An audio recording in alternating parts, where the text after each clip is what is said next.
Time I was here, I asked you why you were prioritizing migrant spending over public safety. You said that you weren't. A handful of hours later, you earmarked another $100 million to a migrant vendor.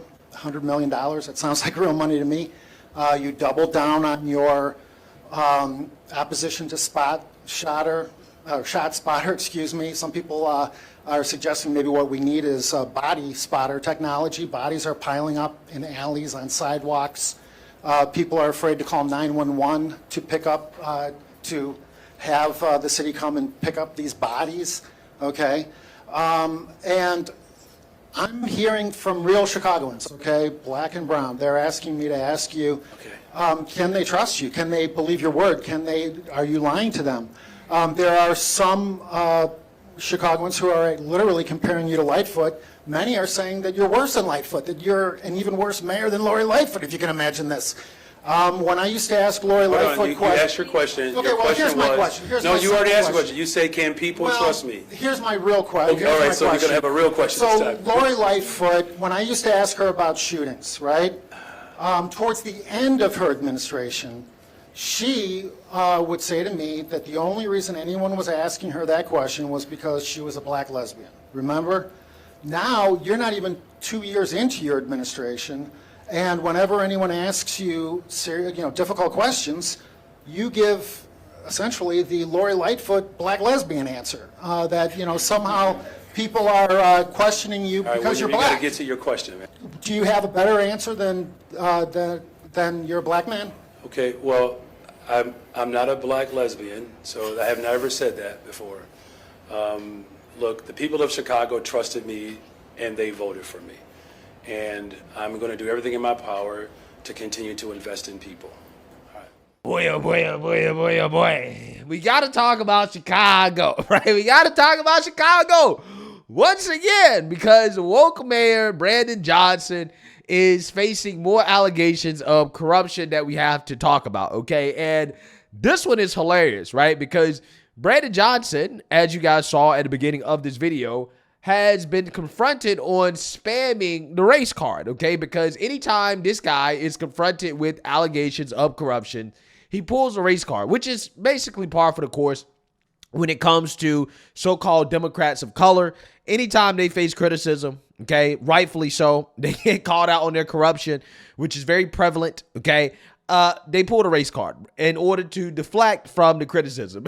And Brandon Johnson at a recent press conference, just in case any of you guys missed my last video on this guy, he was receiving criticism, rightfully so, for attempting to use taxpayer funds that the city doesn't have because they are $30+ billion in debt. The Chicago public school system is $7+ billion in debt. He basically was receiving criticism for advocating to use $300 million that would be from a high interest loan to get the teachers union a pay raise, right? To get the teachers union an increase in their salary and to fund their pensions, despite the fact that they're failing, okay? They've done a disastrous job and the school system just can't afford to take out more loans, okay? High interest loans. They can't afford to take out more debt to fund a failing system, okay? And he was receiving backlash for this from black people, okay? There were black protesters that were criticizing him. And this dude was pulling a race card the whole damn time, okay? I mean, this guy was basically saying all of the criticism towards me is because I'm black, okay? He was up there with the black congregation, right? You know what they do, what the Negroes do every time they get criticism, right? When they're in office, they go run into the black church, right? And he's sitting up there basically playing a race card, but a vast majority of the people that were protesting the man were black. The most legitimate existence of anyone in this country is the legitimate existence of a black man. About as long as I've been alive. So,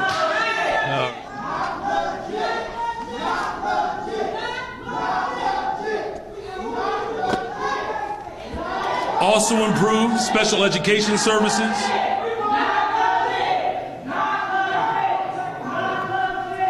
I will just say as I finish my comments The most legitimate existence of anyone in this country is the legitimate existence of a black man. Now, I understand that there are individuals that wish to use this as a political opportunity to sow seeds of doubt.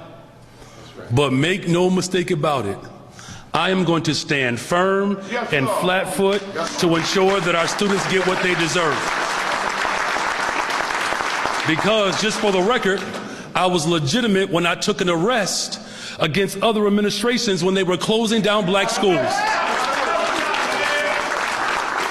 I was also legitimate when I went down to Springfield to fight for a fully elected school board. As you can tell, that they clearly expect the black man to do everything in less than 2 years. But I will say this, though. I do appreciate the energy. I do. Because I do know that if things were still, it would mean that we are moving in status quo. Yeah, so you see that, you heard that. Okay, this guy is just absolutely abusing, spamming the race card, even in a situation where it makes absolutely no sense. You have black people protesting a black mayor, and the black mayor is boohoo whining crying racism, right? Oh, well, it's me. They just don't like the fact I'm a black man, and they expect the black man to do everything so quickly, so such high expectations for the black man, right? This is what this dude was saying. Okay, it looks silly as hell. So silly that William J. Kelly, who is a real one, by the way, a real journalist, okay, very rare I could hand out that title, okay, but real journalist, William Kelly had to confront Brandon Johnson on spamming the race card, right? He's like, listen, you're doing the same thing that Lori Lightfoot was doing, okay? Every time that Lori Lightfoot would get criticized, she would say, well, you're criticizing me because I'm a black lesbian, right? It must be bigotry and hate. It can't be because I'm corrupt. It can't be because I'm doing a bad job. It can't be because people are dissatisfied, okay? No, it can't be that. It's because bigotry, hate, right? This is what they do. So apparently, Brandon Johnson has taken notice. He's taken notice because he has received new criticism, and he was once again confronted by the media on some of the criticism and the allegations of corruption here. And he struggled to articulate and explain himself as to why in the world is the city using $80,000 worth of taxpayer funds to essentially get his wife a new office, right? To renovate a new office for his wife, although the city is in a massive amount of debt, right? They can't afford these types of expenditures, these lavish expenditures. But again, this guy has gone full Tiffany Henyard, right? He is now the new ghetto super mayor, right? Or the super ghetto mayor, to be more accurate. So without further ado, let's actually get into this clip, because this is just more evidence of the fact that these people that claim to be for the people, right? These socialists that claim that they're fighting against corruption and blah, blah, blah, blah, blah. These people are just out to enrich themselves, okay? They're just as corrupt as the capitalists that they claim that they are against. So without further ado, let's get into it. NBC5 Investigates has uncovered records showing that the city spent $80,000 renovating a single office to be used by Mayor Johnson's wife, the First Lady of Chicago. The receipts show that city workers did much of the labor and billed the city for that work. Here's NBC5 Investigates' Bennett Haberly with the story. Bennett. Yeah, Alex and Allison, these renovation or redecorating costs, well, the mayor says won't bankrupt the city, come at a time when Chicago is facing a huge financial hole and weighing all options, including potential layoffs, to make up for this deficit. Chicago's financial challenges raise questions about why the city spent more than $80,000 renovating this office in the Cultural Center for First Lady Stacey Johnson. Invoices obtained by NBC5 Investigates show the work began in room 306 as early as February and continued through August, with city workers, including painters, carpenters, and electricians, clocking more than 350 hours of time, billing the city for more than $25,000 in labor costs. Invoices also show more than $11,000 went to a vendor to replace tile and carpeting. Another invoice shows more than $43,000 was spent on furniture alone. We uncovered these records through a series of public records requests that we filed weeks ago. We told the mayor's office we had questions about this on Tuesday, giving them more than 24 hours to prepare for these questions.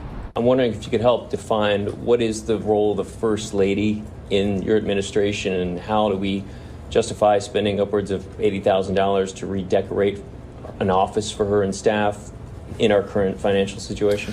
So the Cultural Center has always been a location for dignitaries.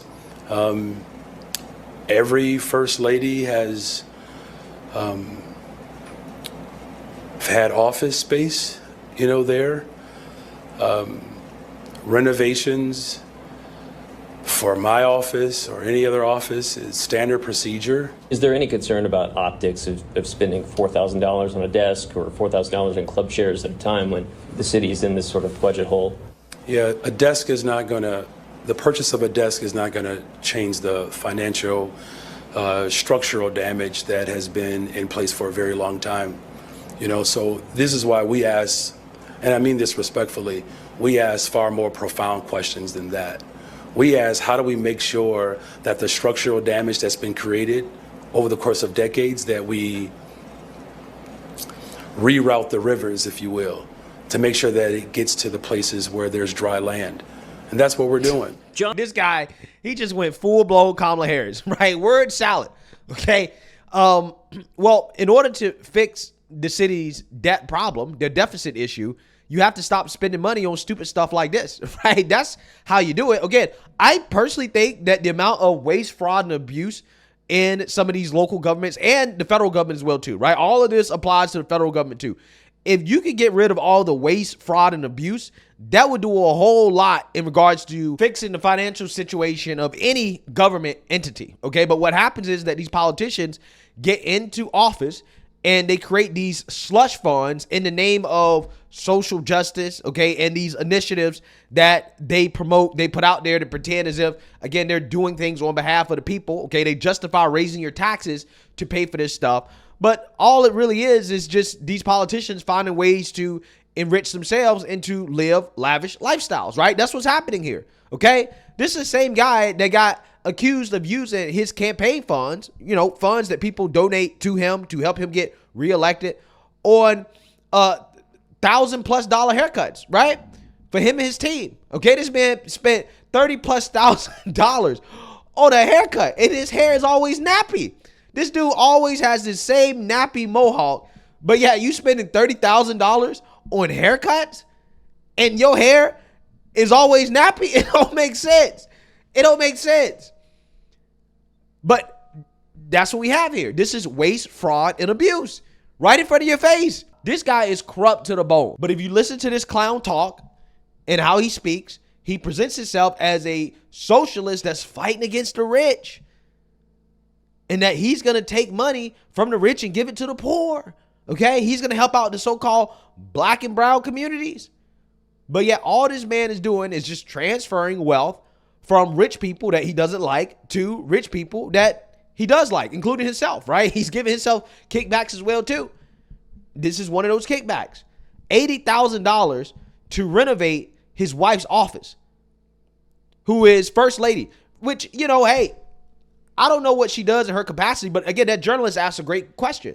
What does she do to justify renovating her office, spending $80,000 to renovate her office? Like, is her role really that important? You could have spent a lot less than that. $80,000? I mean, this guy pimped out her office, right? Got her the finest stuff, the finest chairs, luxuries.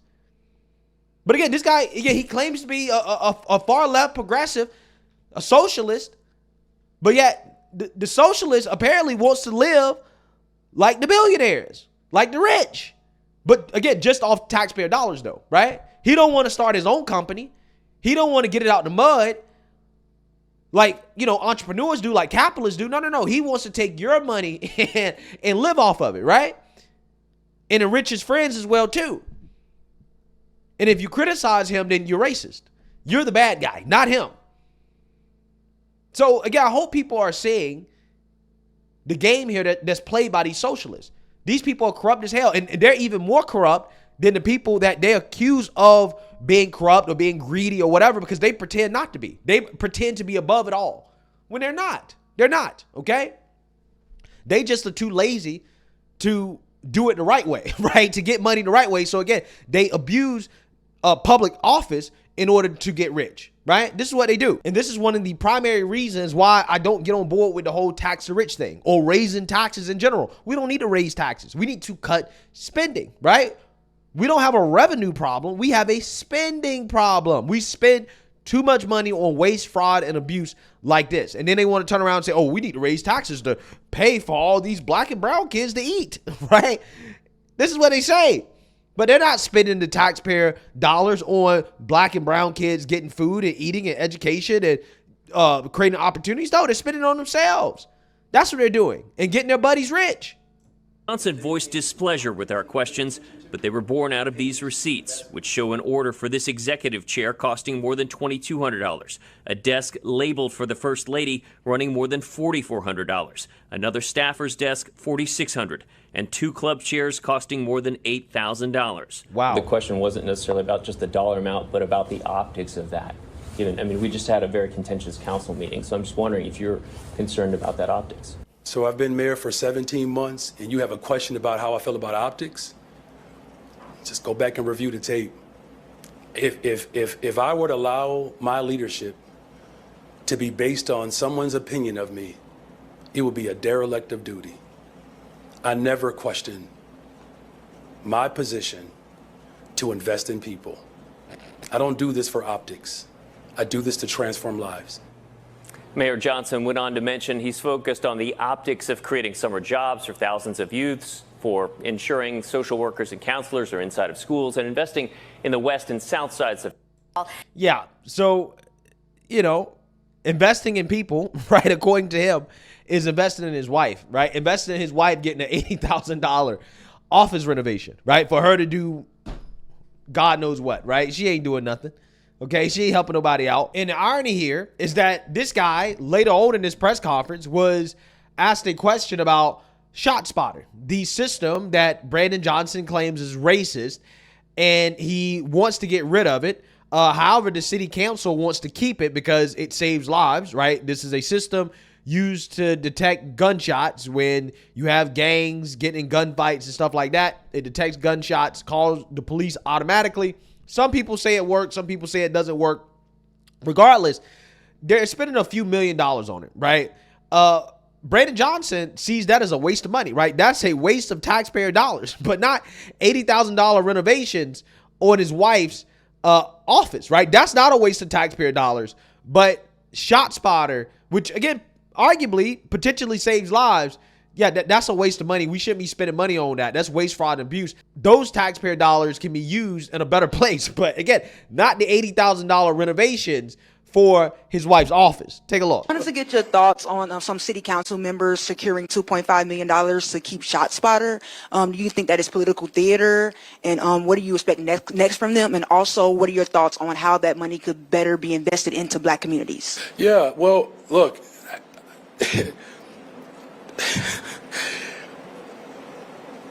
Do you know do we know what's so disappointing about, this effort to raise money for technology that has proven all over the country that it doesn't work?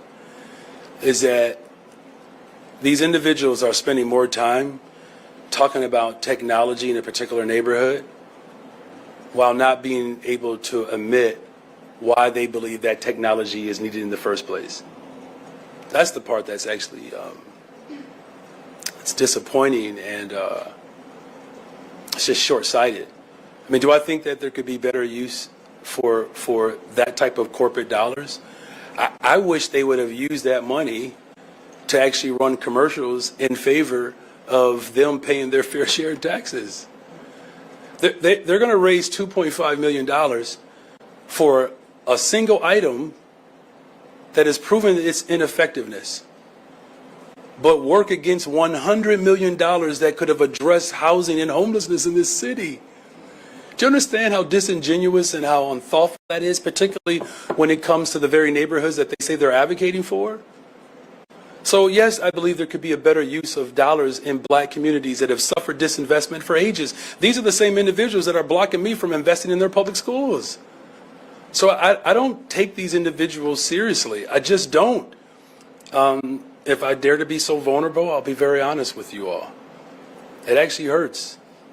It does. We've lost so much in this city. And there are people who are preying on the fears of families who've only asked for investment. My safety does not come down to a microphone on top of a pole. I gotta believe that these individuals believe that their lives are worth more than that. Wow, incredible stuff. According to Brandon Johnson's logic, it is inappropriate to spend $2.5 million on a system that potentially could save lives, okay, because it's racist, okay? It's inappropriate. You can use those taxpayer funds in a much better way, right? But it's totally appropriate to spend $80,000 to renovate his wife's office, right? The office of the first lady with the finest pieces of furniture that you could buy, right? That's totally fine. That $80,000 could not have been spent in a better place, you know, to feed those black and brown children that he claims he cares about so much, right? To invest in those black and brown communities that he claims that he wants to invest in so much, right? But no, we need to tax the rich. People need to pay their fair share so that his wife can get renovations for her office, right? Not to actually protect people, okay? Not to save lives, but for office renovations, right? That is what he sees as investing in the community, right? Investing in the people. You can't make this stuff up. You can't. This dude is playing in your face. Play it in your face. But hey, I'm not surprised. This is what the dude read on. Chicago became the socialist hellhole that I predicted that it would become, which wasn't a hard prediction to make, right? When this dude first was elected. Okay, I said we're going to see how the socialist experiment works out, and you're seeing right before your eyes what these people mean when they mean by investing in the community, right? What they mean is investing in getting themselves rich, taking your taxpayer dollars and getting themselves and their friends rich while claiming to be helping out the people. And if you criticize them, you're a bigot. You are a racist, okay? That is essentially the game here. But hey, you know, this guy ran on this, okay? He was playing in the faces of the voters, and they voted for it. So I can't feel too bad for them. I just cover these stories because I want people to see this as an example of what happens when you vote for these lunatics. When you vote for these socialist lunatics, this is what you get. Chaos and corruption, right? That's exactly what happens when socialists are running your city or your government at the national level, local level, state level. You get corruption and chaos. Let me know what you guys think. Make sure you like, comment, and subscribe. Most importantly, share a Black conservative perspective. Peace.